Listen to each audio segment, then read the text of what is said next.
السلام عليكم، ازيكم يا شباب؟ اخباركم ايه؟ هنتكلم في فيديو النهارده عن موتوسيكل هوجن تي اكس 250. الموتوسيكل ده هو البديل للفي 250 بعد اضافه تعديلات كتيره على الموتوسيكل غيرت من شكله 180 درجه، وهنتعرف في فيديو النهارده على مواصفات الموتوسيكل ونشوف التعديلات المضافه هل هي كويسه ولا لا، وهل الموتوسيكل ده افضل حاجه في فئته السعريه ولا في افضل منه. ده اللي هنعرفه في الفيديو، تابع معايا. اولا حابب اشكر كل اللي كتب لي تعليق ايجابي او كلمه حلوه بتشجعني اني اكمل. بحبكم في الله ويا رب دايما اكون عند حسن ظنكم. اولا الشكل والتصميم. الموتوسيكل بيجي بتصميم من فئه موتوسيكلات الكافي ريسر، والتصميم ده بيعجب فئه كبيره من الناس، لكن التصميم اختلف بشكل جذري عن الاصدار القديم وبقى شكله جميل جدا. بصراحه يا جماعه اختيار الالوان هنا في التصميم كان موفق جدا، خلى شكل الموتوسيكل تحفه فنيه. ننتقل للموتور. الموتوسيكل بيجي بموتور 250 سي على كتينه بقوه حصانيه تصل ل 17 حصان، بواحد بيستم 2 صباب مع حدافه اتزان ومخرج بوجيه واحد وفتحة شكمان واحدة. وطبعا زي ما انتم عارفين ان الموتور الكاتينا بيكون صوته ناعم، وكمان هنا في حدافة اتزان فهتزيد من نعومة صوت الموتور. لكن الإضافة الجديدة اللي زودوها في الموتور انه مزود بسربنتينة زيت لتبريد زيت الموتور وتحسين الأداء. وأيضا من التعديلات اللي أضافوها في الموتور انه بقى 6 غيار بدل ما كان 5 غيار في الإصدار القديم، وده هيدي روح للموتوسيكل وهيقلل معاك الار بي ام على السرعات العالية، فهيقلل استهلاك البنزين وهيخلي صوت الموتور أهدى. والموتور بيتحط له زيت 10 W40 وكمية الزيت هي لتر و100 مللي. ننتقل للمساعدين. المساعدين بتيجي في الموتوسيكل هنا بمساعدين مقلوبة وقطرها كويس، وده هيديك ثبات أكتر على الطريق وبالأخص على السرعات العالية. وبيجي بمساعد خلفي واحد مكانه في نص الموتوسيكل، وده برضه بيزود من اتزان الموتوسيكل في المناورات والسرعات العالية. الموتوسيكل هنا في العموم المساعدين بتاعته محترمة جدا وهتديك أداء محترم ومش هتأثر معاك في أي حاجة. ننتقل للفرامل.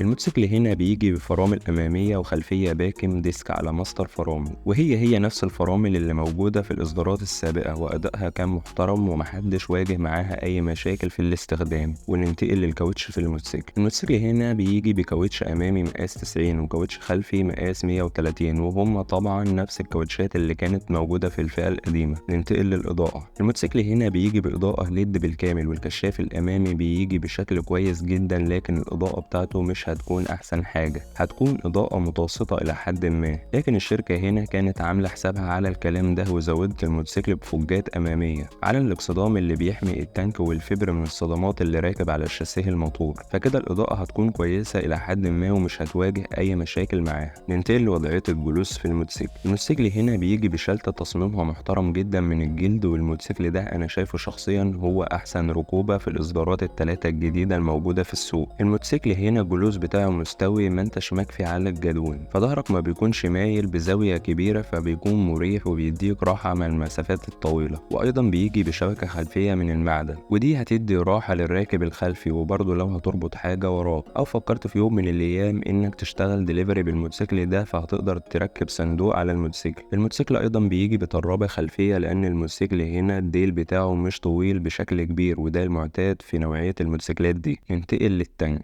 الموتوسيكل هنا بيجي بتانك بسعة 17 لتر من البنزين، وتصميمه كويس جدا مع قطعتين معدنيتين على جنب التانك مدين للتانك شوية شياك. ننتقل للعداد. الموتوسيكل هنا بيجي بعداد ديجيتال، لكن عبارة عن قطعة واحدة. كنت أفضل إن هو يبقى قطعتين عشان استكمال الشكل الجمالي، وفي نفس الوقت هتدي مساحة أكبر للإعدادات داخل العداد إن هي تكون أوضح للراكب. وننتقل لأكتر حاجة مدية شكل جمالي للموتوسيكل كده وتحس إن هو رشاش أو مدفع، وهو الشكمان. الشكمان هنا غيروا شكله 180 درجة وبقى شكله جامد جدا. أنا شخصيا عجبني تصميم الشكمان، شكله واخد شكل الرشاش أو المدفعية أو حاجة حربية، وده مدي شكل جمالي للموتوسيكل. كده يكون اتكلمنا عن كل الحاجات اللي ممكن تكون عايز تعرفها عن الموتوسيكل. تعالوا بقى نتكلم عن الحاجات اللي نفسي تنضاف أو تتعدل في الموتوسيكل في الإصدارات اللي جاية. أولا الرفرف الأمامي. الرفرف الأمامي محتاج إن هو يكون أطول من كده عشان يصد أي تراب أو مية أو طين مع المشي على الطريق، لأن الرفرف اللي موجود قصير جدا. ثانيا المساعدين الأمامية. المساعدين الأمامية قطرها مش أحسن حاجة، هي متوسطة لكن محتاجة إن هي تكون أعرض من كده عشان تديك أداء أفضل وتكون قوية.